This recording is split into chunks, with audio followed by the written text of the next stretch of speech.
Hi, it's Alistair at Electric Scotland, doing my introduction to my weekly newsletter for November 9th, 2018.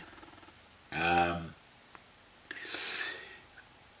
wee bit of a regimental war situation with this newsletter overall. Giving you a bit of a review on Remembrance Day. And there was essentially an interesting survey done in Canada, and I've given you the results of that survey within the news items.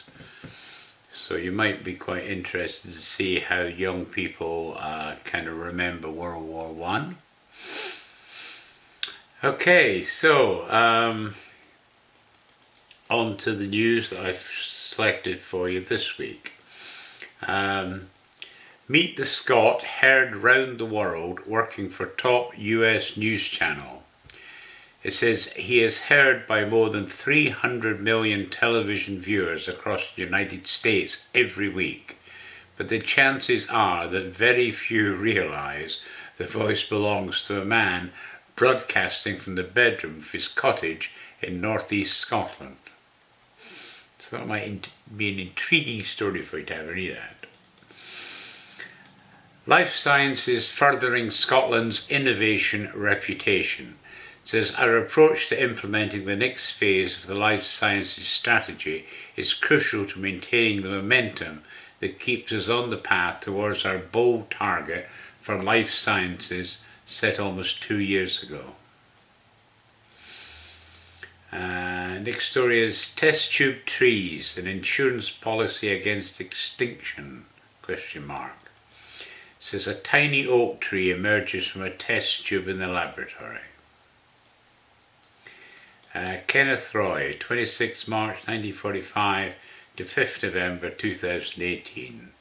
He has now passed, and this is a obituary for him. Glenfiddich Piping Championships 2018. Says we're delighted to once again bring you the videos from each performance at this year's Glenfiddich Piping Championships, which took place on Saturday 27th October at Blair Castle. So you've got all 10 competitors. So really, and remember, these 10 are already the best of the best. So if you love solo piping, you're in for a real treat there. After Brexit, Britain has the chance to create a restoration economy. It says Brexit offers a golden chance to restore the British countryside. Then, three frontiers that are reshaping global power. This is another CapX article which I found fascinating. It says the rise of the Indo-Pacific, Eurasia and the Arctic will change how nations view the world. It actually gets you out of this European Union stuff and shows you what the world's doing and where we're going, and why it's very important for Britain to have a trading relationship with the rest of the world. It's far more important than getting a good deal with the EU.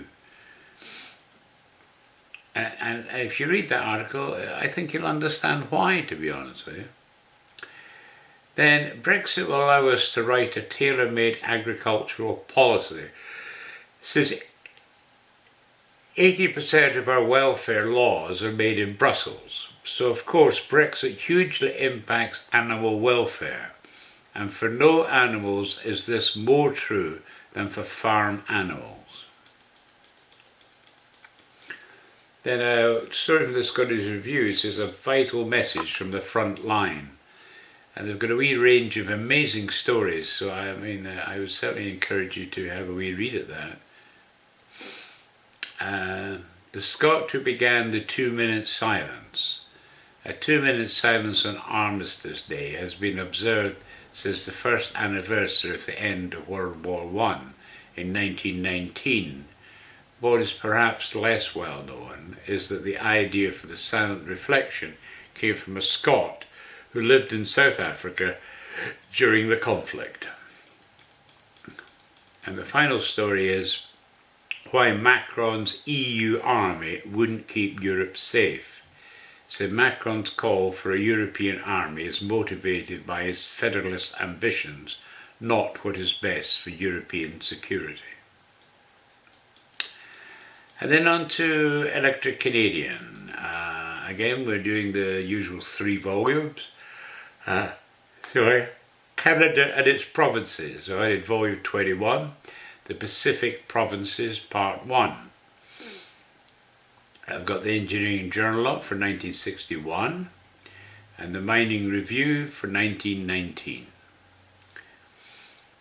And then I've got the History of the Northwest. It's by Alexander Begg, who produced this in 1894. It's in 3 volumes, with volume 3 being a very detailed index.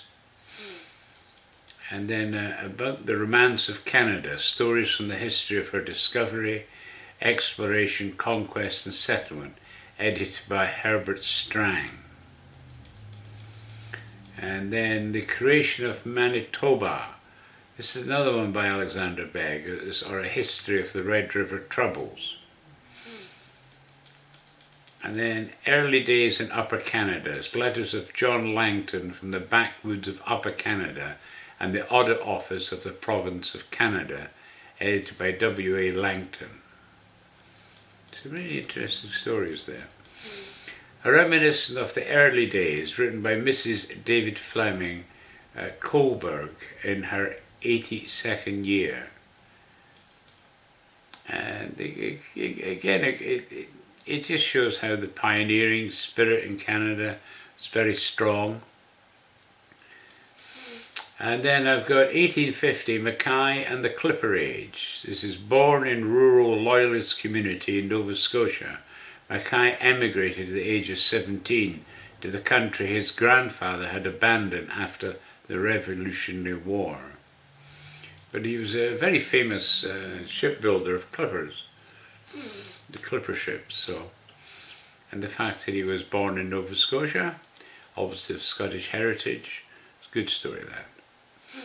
And Conrad Blank, there were 2 stories, The Myth of an International Popular Uprising and The Future of Our Healthcare is Being Decided in the Courts.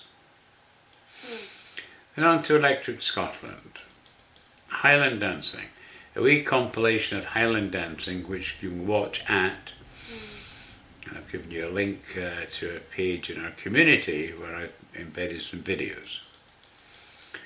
A yacht voyage round England, I've added to our English section of our Scots Diaspora page, because it's by,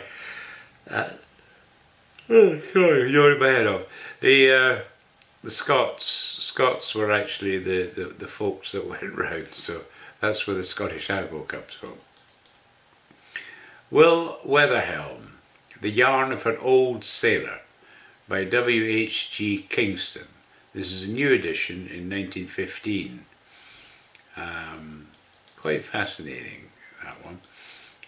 Archibald Hewson, The Young Shetlander. It's an Arctic story by W.H.G. Kingston in 1873. I put this section in our kids' stories section because it's obviously about a young boy 14 that runs off to sea. He gets trapped up in the Arctic in icebergs and have to survive, and it's a really good adventure story. Then A History of France. This is by André Morrows. It's translated by Henry L. Bintz, and additional chapters by Gerald Hopkins. It's the spirit of telling a dramatic story rather than of cautious scientific analysis that M. Morrow has tackled his fascinating task, and the result is, as it had already been hailed in France, the best modern 1-volume history of France, and it was printed in 1964. So you get the 2 world wars coming through, so obviously Scots are mentioned in there quite a bit. The clipper ship era, an epitome of famous American and British clipper ships, their owners, builders, commanders and crews, 1843 to 1869. It's by Arthur H. Clarke, published in 1911. And finally, the Scottish stonemasonry at the White House. This is an interesting wee video by Historic Scotland, and I just thought you might like to have a wee view at it, because obviously this is a guy from Scotland, he's a stonemason, and he was asked to go over and do a bit of work on the White House recently, so he's telling a wee story of it. And then the story this week is Scottish Cavalier of the Olden Time. It was taken from Tait's Edinburgh Magazine, volume 18, produced in 1851, principally about John Hepburn, but also others. It's actually quite a long story, a lot of fighting, but it kind of goes to show the spirit, the martial spirit in Scotland, or of Scots. And at the end, if you want to learn more about John Hepburn, because there's a lot about him in this story, then I've given you a link to Mr. Grant's book, which this article author is saying is the best of its kind that it's ever been our good fortune to meet with. So, there you go. Lots of good stuff for you to read there. Okay, so that's it. I hope you enjoy it, and as always, I'll put a link to the Action newsletter where you can get links to all the articles and stories I've told you about. And hope you enjoy it.